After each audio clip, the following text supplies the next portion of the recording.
కొనాలనుకుంటే ఆన్లైన్లో Amazon platform మీద కొనుక్కుంటున్నాం. అలాంటి అమెజాన్లో స్వయం సహాయక సంఘాలు ఉత్పత్తి చేసే వస్తువులను, వాళ్ళ వృత్తి నైపుణ్యం, చేతి నైపుణ్యంతో ఉత్పత్తి చేసే వస్తువులను ఈరోజు అమెజాన్ ప్లాట్ఫామ్తోని ఒప్పందం చేసి మన మహిళలు తయారు చేస్తున్న వస్తువులను అమెజాన్ ప్లాట్ఫామ్ మీద అంతర్జాతీయ స్థాయిలో వాటికి గుర్తింపు వచ్చే విధంగా ఈరోజు అమెజాన్ ఒప్పించి తెలంగాణ రాష్ట్ర ప్రభుత్వం ఈ మహిళలు తయారు చేస్తున్న వస్తువులను అక్కడ పెట్టించడం జరిగింది. ఇప్పటివరకు ఓన్లీ కార్పొరేట్ మల్టీనేషనల్ కంపెనీలు తయారు చేసిన వస్తువులు అమెజాన్ ప్లాట్ఫామ్ మీద మనం చూస్తూ వచ్చినాం. కానీ ఈనాడు మన తెలంగాణ మహిళలు తయారు చేస్తున్న వృత్తి నైపుణ్యము, చేతి వృత్తులను, కుల వృత్తులతో తయారు చేసిన వాటిని ఈరోజు అమెజాన్లో మనం ప్రపంచానికి అందుబాటులోకి తీసుకొచ్చినాం.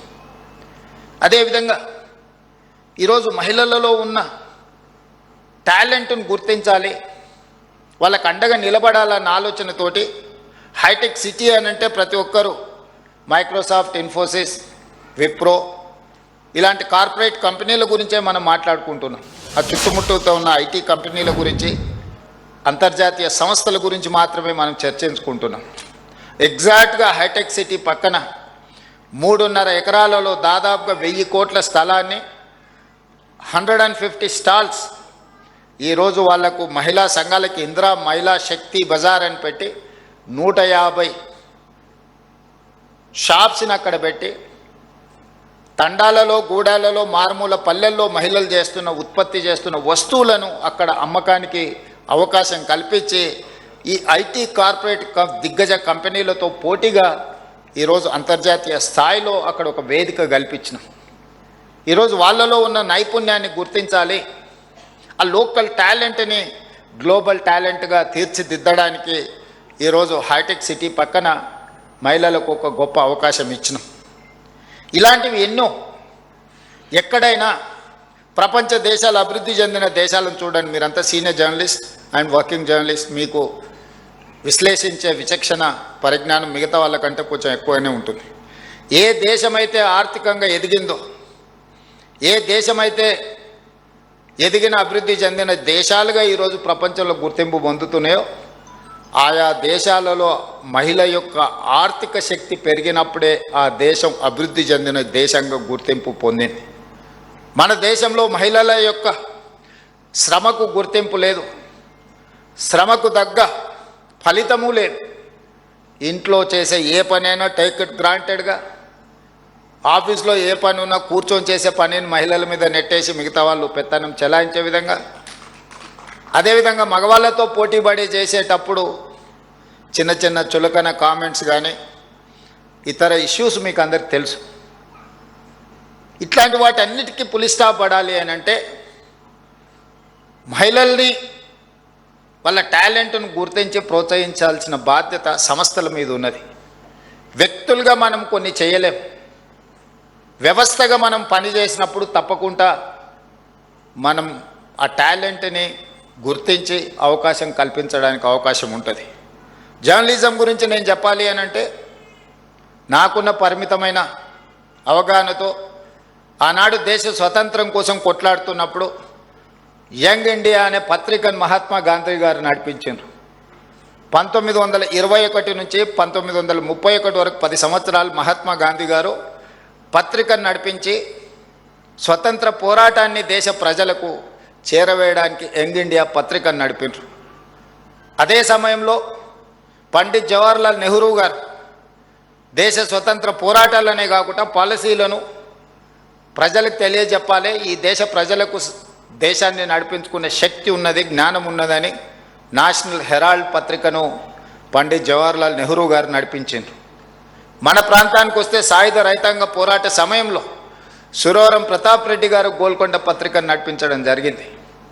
వీళ్ళందరూ కూడా వర్కింగ్ జర్నలిస్టులే కాదు, జర్నలిజం పట్ల ఒక అవగాహన ఉండి అత్యంత గొప్ప పోరాటాలను కూడా పత్రికల ద్వారా నడిపించడం ద్వారా శాంతియుతంగా ఒక యుద్ధాన్నే గెలవచ్చు అని చెప్పి మహాత్మా గాంధీ గారు, నెహ్రూ గారు, సురవరం ప్రతాప్ రెడ్డి గారు నిరూపించారు. యుద్ధం అంటే ఆయుధాలతో చేసేదే యుద్ధం అని కొంతమంది అనుకుంటారు.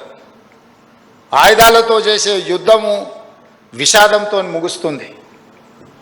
కానీ అవగాహనతో కూడుకున్న ప్రజలకు అవగాహన కల్పించి ప్రజల్ని కార్యోన్ముఖులను చేసి ఒక ఐడియాలజికల్ వార్ చేస్తే ఒక యుద్ధాన్ని గెలవచ్చు, ఒక దేశానికి స్వతంత్రాన్ని సాధించవచ్చు అని చెప్పి మహాత్మా గాంధీ గారు నిరూపించారు. వారి వారసత్వంగా ఈరోజు మనం ఈ పరిపాలనను కొనసాగిస్తున్నాం. ఈ దేశంలో వివక్ష ఉంది. అది కులాల మధ్యలోనే కాదు, మహిళల మధ్యలో, పురుషుల మధ్యలో రకరకాల వివక్షలు ఉన్నాయి. అభివృద్ధి చెందిన దేశాలలో వివక్ష లేదని అనుకోకండి. అప్పుడప్పుడు మనం అమెరికా చాలా అభివృద్ధి చెందిన దేశం అంటాం, అప్పుడప్పుడు మనం చూస్తున్నాం. అక్కడ ఉండే వివక్ష అక్కడ ఉంది. అక్కడ పేదరికం లేదని కాదు, మనకంటే అత్యంత నిరుపేదలు ఉన్నారు. కానీ అక్కడ కష్టపడే వారికి గుర్తింపు ఉన్నది, ముందుకెళ్ళే వాళ్ళకు అవకాశం ఉన్నది.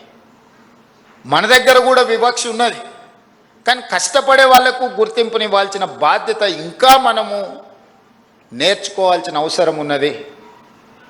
ఇంకా మనం అవకాశం కల్పించాల్సిన బాధ్యత ఈరోజు ప్రభుత్వాల మీద ఉన్నది. అందుకే ఈరోజు ప్రత్యేకంగా మహిళా జర్నలిస్టులతో కలిసి, ఎందుకంటే నా ఈ ప్రయాణంలో చాలామంది మిత్రులు ఉన్నారు, మహిళా జర్నలిస్టులు కూడా చాలామంది వెల్ విషర్స్ ఉన్నారు. వాళ్ళందరి ప్రోత్సాహమో ప్రత్యక్షంగానో పరోక్షంగానో ఏది కాకపోయినా డెస్క్లో ఉన్నప్పుడు మన మీద అనుచితంగా వ్యాఖ్యలు చేసినప్పుడు కనీసం అది ప్రసారం చేయకుండా ఆపడంలోనైనా మీ సహకారం ఉన్నది. చెడు అని భావించినప్పుడు ఆ చెడు నియంత్రించడానికి మీరు అందించే సహకారం, అది కూడా ఒక రకంగా నా ఎదుగుదలకు ఉపయోగపడ్డది. ఒకవేళ చెప్పాల్సి వచ్చినప్పుడు రాసిచ్చిన దానికంటే ఒక 2 మంచి మాటలు కూడా మీరు చెబితే అది ప్రజలకు ఇది నిజమే అని భావించి, ఎందుకంటే మహిళలు ఏది చెప్పినా విశ్వాసం నమ్మకం ఎక్కువ ఉంటుంది. మేము నిజం చెప్పినా కూడా మా వాళ్ళు అది కొంచెం తక్కువ ఉంటుంది.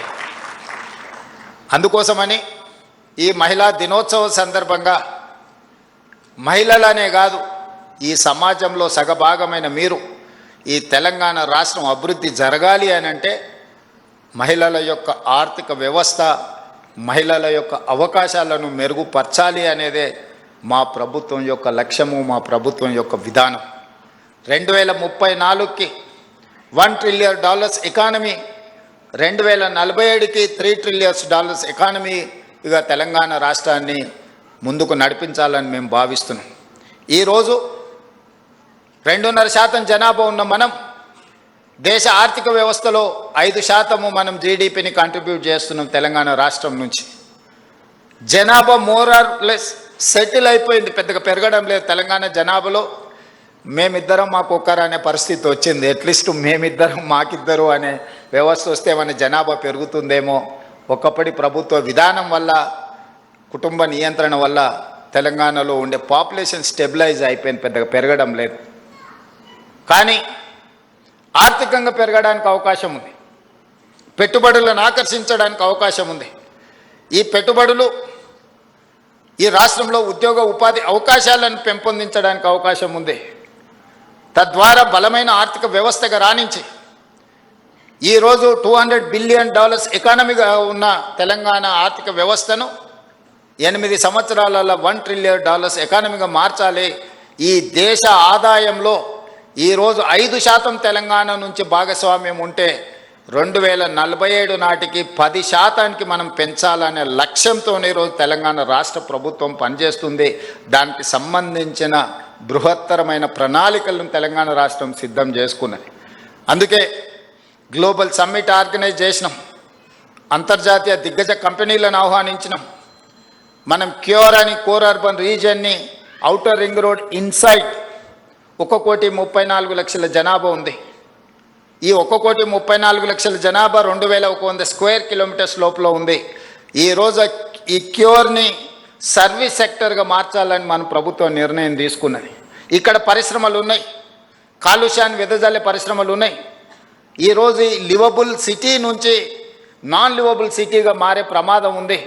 ఢిల్లీని చూసింది ఎంత కాలుష్యం ఉందో. పొలిటికల్ క్యాపిటల్ ఇస్ ఢిల్లీ, కానీ స్కూల్స్ హాలిడే, గవర్నమెంట్ ఆఫీసులు హాలిడే, పార్లమెంట్కు హాలిడే ఇచ్చే పరిస్థితి వచ్చింది. దీని కారణం విశ్లేషించండి. ముంబై ఫైనాన్షియల్ క్యాపిటల్, అక్కడ నివసించలేని వర్షాలు వస్తే ఆ నగరం అతలాకుతలంగా మారిపోతున్నది. బెంగళూరు ఐటీ క్యాపిటల్, ఈరోజు అక్కడ ఉండే ట్రాఫిక్ జాములు, కాలుష్యము, ఇతర సమస్యల వల్ల ఆ నగరానికి ఉన్న పరిస్థితులు మీరు చూస్తున్నారు. చెన్నై కూడా వర్షాలు వస్తే వరదలతో మునిగిపోతున్నది. కల్కట్టా గురించి నేను చెప్పాల్సిన అవసరం లేదు. ఈ దేశంలో ఉన్న మెట్రోపాలిటన్ సిటీస్లలో one of the best city is Hyderabad.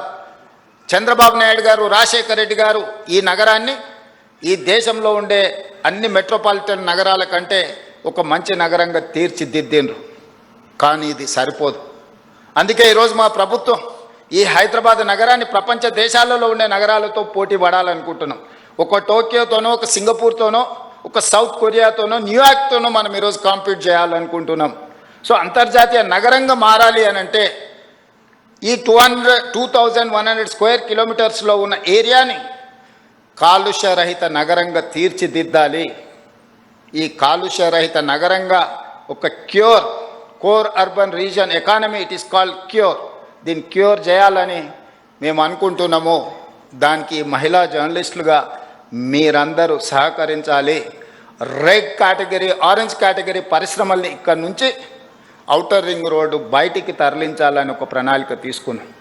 ఇవాళ ఈ నగరంలో కాలుష్యాన్ని వెదలజల్లే వాహనాలన్నిటిని కూడా నిషేధించడం ద్వారా, ప్రైవేట్ వాహనాలను నిషేధించే కంటే ప్రభుత్వంలో నడిచే హైదరాబాద్ నగరంలో outer ring road inside 2800 RTC బస్సులు ఉన్నాయి, మా పొన్నం ప్రభాకర్ గారి ఆస్తి. కానీ అవి డీజిల్తో నడిచి ఎంతో కాలుష్యాన్ని వెదజల్లుతున్నాయి.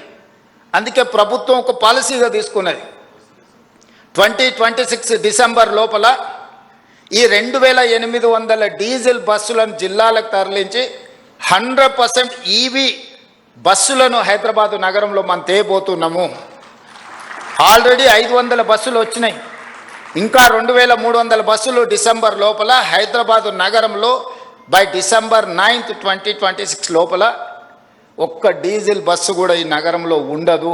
నేను మీకు మాట ఇస్తున్న ఈ బస్సులను అన్నిటిని తరలించి ఈవీ వెహికల్స్ని విత్ ఏసీ, ఇది ముఖ్యంగా మహిళలకే ఉపయోగం. ఎందుకంటే ఉచితంగా బస్సులో ఒక ఏసీ ఈవీ వెహికల్లో కాలుష్యం లేని బస్సులో మీరు ప్రయాణించడానికి ఈరోజు తెలంగాణ ప్రభుత్వం ప్రయత్నం చేస్తుంది.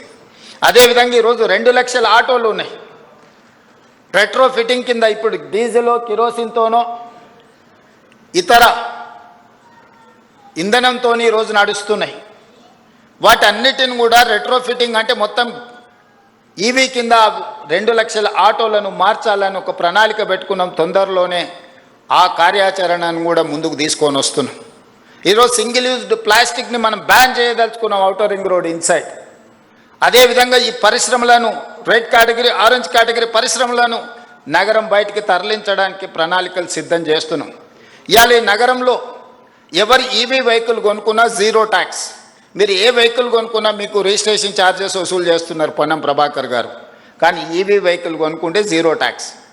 మీ కాస్ట్ ఎఫెక్టివ్గా వెహికల్స్ కొనుక్కోవడానికి ఈరోజు మనం ప్రయత్నం చేస్తున్నాం. కళాశాలలకు వెళ్ళే ఆడపిల్లలకు తొందరలోనే, ఈ ఫైనాన్షియల్ ఇయర్లో సాధ్యం కాకపోవచ్చు, తొందరలోనే స్కూటీస్, ఈవీ వెహికల్స్ని ఆడపిల్లలకి ఇవ్వాలని ఒక ఆలోచన చేస్తున్నాం. ఇవన్నీ కూడా ఈ నగరాన్ని ప్రక్షాళన చేయడానికి, ఈ నగరాన్ని అంతర్జాతీయ స్థాయిలో ఎవరైనా వచ్చి ఇవాళ రేపు ఎయిర్ క్వాలిటీ అందరు చెక్ చేస్తున్నారు.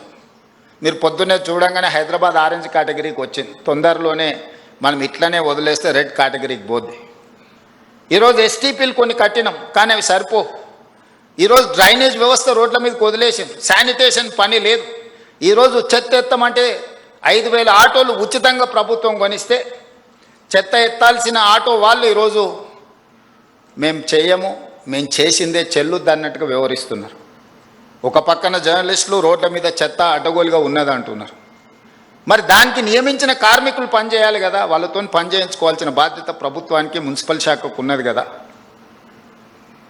దోమలు పెరిగినాయి అంటున్నారు, మూసీలో కాలుష్యం ఉందంటున్నారు, మూసీని ప్రక్షాళన చేయాలంటున్నారు.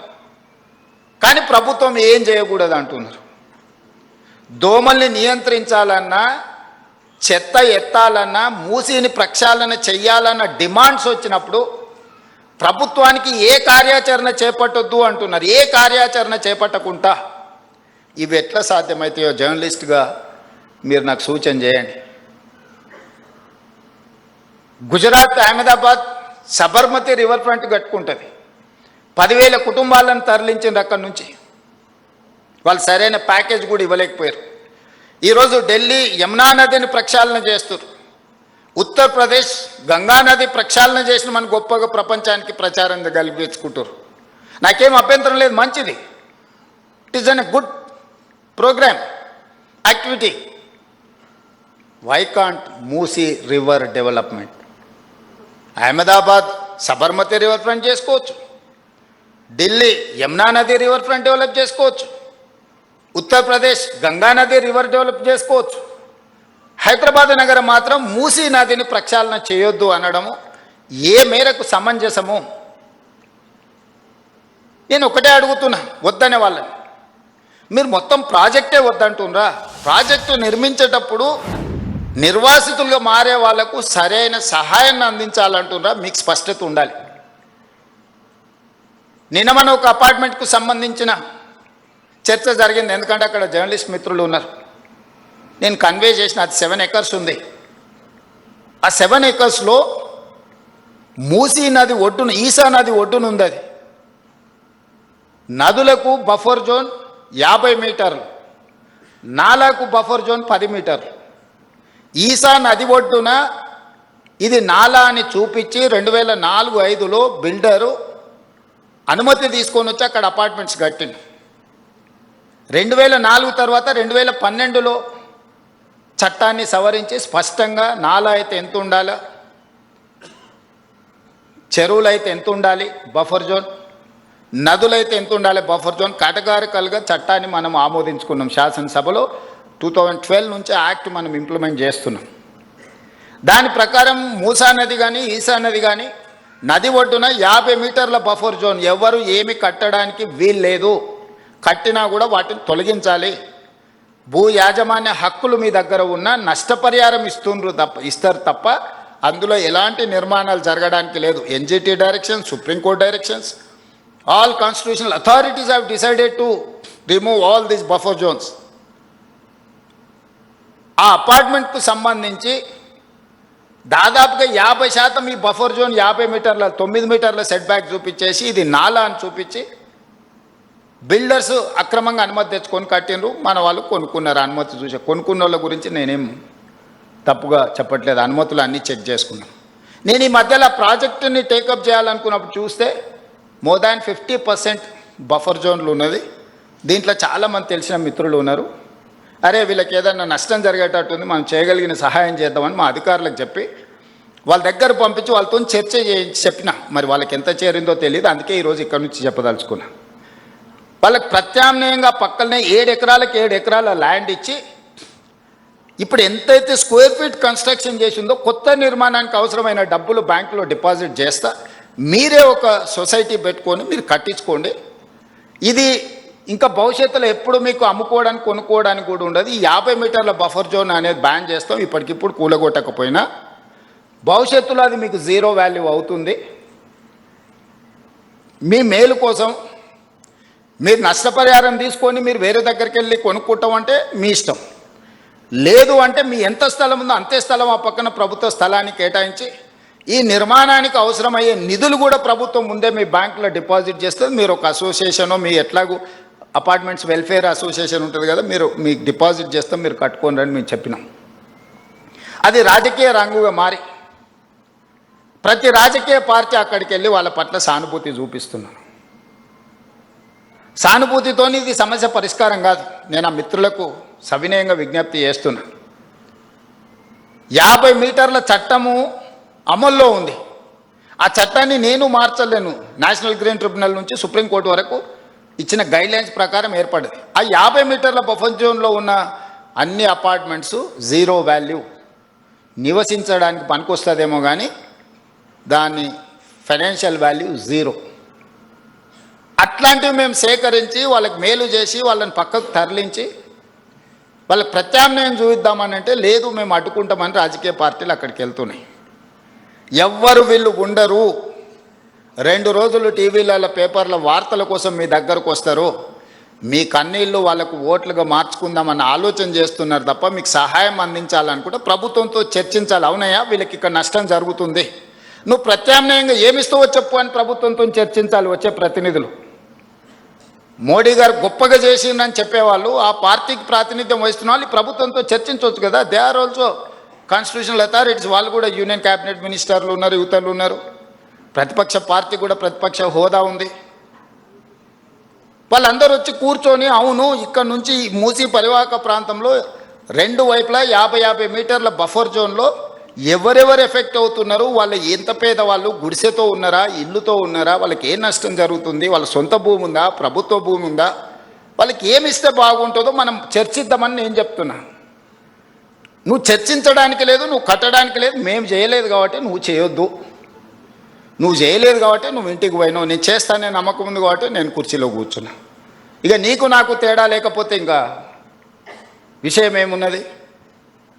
అందుకే మన నగరాన్ని కాపాడుకోవడానికి, మన నగరం అంతర్జాతీయ నగరంగా రాణించడానికి, మన నగరం ఒక దేశ ఆర్థిక వ్యవస్థకి వెన్నెముకగా మారడానికి మీ అందరి సహకారం నాకు కావాలి. ఇది నేను నా ఒక్కడి కోసం, నా ఇంటి కోసం చెప్పడం లేదు.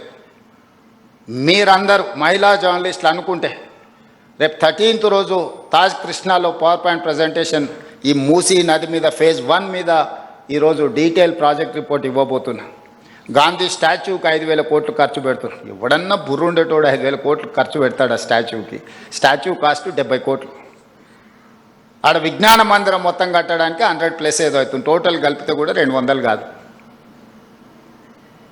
అంబేద్కర్ భవన్కి 220 కోట్లు పెట్టారు, సంతోషం.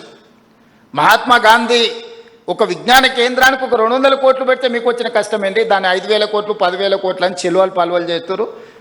నిజం గడప దాటకంటే ముందే అబద్ధం ఊరంతా తిరిగి వస్తుంది.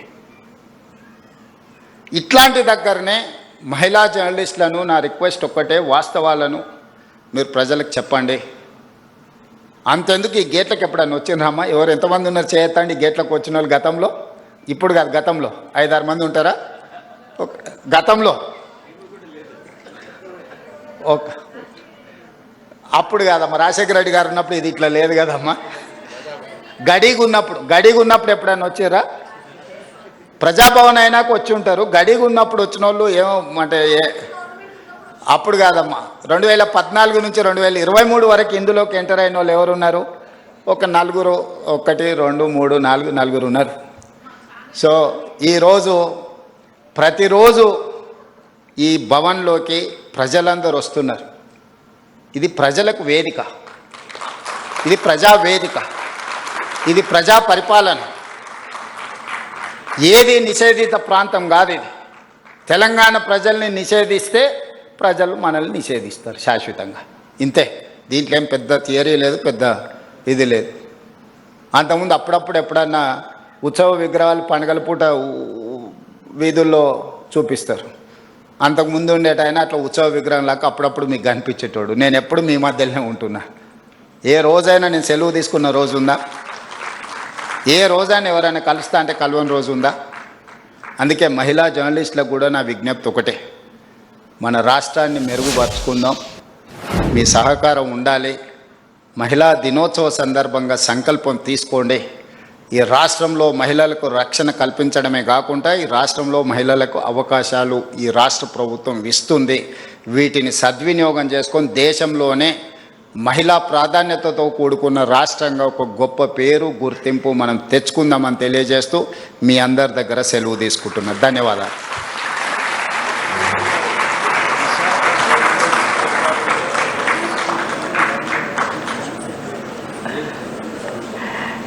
సీనన్న, మహిళా రక్షణకు కమిటీలు వేయాలంటారు. ఆఫీసర్స్లో కూడా నిన్నమన్న నేను దాని మీద డిస్కషన్ చేసిన. ఈవెన్ కార్పొరేట్ ఆఫీస్లో కూడా ఈ ప్రాబ్లం ఉన్నది. కంప్లైంట్ బాక్స్ ఉండాలి, దానికి సంబంధించిన సెక్యూరిటీ మెజర్స్ తీసుకోవాల్సిన అవసరం ఉంది. తప్పకుండా తీసుకుంటాం. అదేవిధంగా ప్రింట్ మీడియా, ఎలక్ట్రానిక్ మీడియాకు అథారిటీస్ ఉన్నాయి, complaining authority to examine their news and their views. Social మీడియాకు లేదు. డెఫినెట్గా తెలంగాణ రాష్ట్ర ప్రభుత్వం ఎగ్జామిన్ చేసి సోషల్ మీడియాలో ప్రసారం చేసే అవాస్తవాల మీద ఫిర్యాదు చేయడానికి కూడా ఒక వేదికను చేయాలనుకుంటున్నాము. ఎందుకంటే అసలు నకిలీ అని ఎప్పుడు ఉంటుంది, నిజము అబద్ధం అనేది తోడు నీడ లాంటివి. సో నిజమైన జర్నలిస్టుల ముసుగులో వ్యాపారాలు వ్యవహారాలు చేసే వాళ్ళకు ఉన్న తారతమ్యం ఏముందో దానికోసం ఒక చట్టాన్ని కూడా తేవాలన్న ఆలోచన ఉంది. తప్పకుండా రేపు వచ్చే శాసనసభలో చర్చ చేస్తాం. మీరు ఏదైనా అవకాశం ఉన్నా ఇన్పుట్ ఇవ్వండి. మీకు కొన్ని డెస్క్లో చేసే వాళ్ళకి ఏదో గుర్తింపు కార్డులు సమస్య అన్నట్టుగా కొంతమంది, ఎవరిని అట్లా లేదు. మేము అందరికీ స్పష్టంగా అన్ని అవకాశాలు, డెస్క్ జర్నలిస్ట్కి లేకపోతే మిగతా ఫీల్డ్ జర్నలిస్ట్లకి ఏం తేడా లేదు. నేను మంత్రి గారితో మీ అందరికీ చెప్పించిన ఈ వేదిక మీద నుంచి కూడా మళ్ళొకసారి చెప్తున్నా, అన్నిటికంటే ముఖ్యంగా మీకు ఇళ్ళ పట్టాలు చాలా రోజులు పెండింగ్ ఉంటే నేను వచ్చినాక ఇచ్చినా ఆగిపోయినాయి. ఈ మహిళా దినోత్సవం, ఎందుకంటే ఇల్లు అనేది మహిళల చేతుల్లో ఉంటే మహిళల గౌరవం పెరుగుతుంది. ఒక వే ఫార్వర్డ్ ఏదో నేను ఆలోచన చేస్తున్నా. తొందరలోనే తప్పకుండా మీకు ఒక మంచి వార్త వినిపించే ప్రయత్నం చేస్తా. ఎందుకంటే చట్టంలో మీకు సమస్య రాకుండా మీకు అవకాశం ఇవ్వాలనేది నా ఆలోచన. ఎందుకంటే ఇప్పటివరకు మీకు వచ్చిన అవకాశాలు చట్టం వల్ల కొంత ఇబ్బంది వచ్చి సుప్రీంకోర్టు కూడా స్టక్ డౌన్ చేసింది. దానికోసం అడ్వకేట్స్తో వీళ్ళతో మాట్లాడుతున్నా. మనం ఫ్యూచర్ సిటీ నిర్మించుకుంటున్నాం. ఎమ్మెల్యేలకు, ఎంపీలకు, ఎమ్మెల్సీలకు, జర్నలిస్టులకి ఫ్యూచర్ సిటీలో ఒక మంచి కాలనీ మనం డిజైన్ చేసుకుందాము, నైబర్హుడ్ క్రియేట్ చేసుకుందాము. తప్పకుండా మహిళా జర్నలిస్టులు ముఖ్యంగా ఈ వేదిక మీద నుంచి ఎందుకు చెప్తున్నా అంటే, ఇంటికి వెళ్ళిన తర్వాత అందరికి చెప్పండి, మేము ఈరోజు మహిళా దినోత్సవం సందర్భంగా ఒక శుభవార్త తీసుకొని వచ్చినామని చెప్పండి. డెఫినెట్గా మంచి రోజులు వస్తాయి. ధన్యవాదాలు. Thank you very much sir. ఎంత స్ఫూర్తివంతమైన చక్కని సందేశాన్ని అందించారు. రేవంత్ రెడ్డి గారి డెడికేషన్, కరేజ్ మరియు పీపుల్ సెంట్రిక్ గవర్నెన్స్ వల్ల తెలంగాణ ఫ్యూచర్ బ్రైట్గా ఉంటుందని నమ్మకం మన అందరికీ ఉంది. సో మనం అందరూ సపోర్ట్ చేస్తే తెలంగాణ డెవలప్మెంట్ మరింత వేగంగా ముందుకు సాగుతుంది అనుకుంటూ thank you very much sir. జై తెలంగాణ. ఈరోజు the special occasion for the awards presentation, అది కూడా ఒక యునిక్ అండ్ ఇన్నోవేటివ్ పద్ధతిలో women to women special awards ఇస్తున్నాము ఫర్ ద ఉమెన్ జర్నలిస్ట్. మహిళల చేయుత, మహిళల జర్నలిస్టులకు చిరు కానుక ప్రజెంట్ చేస్తున్నారు ఫ్రమ్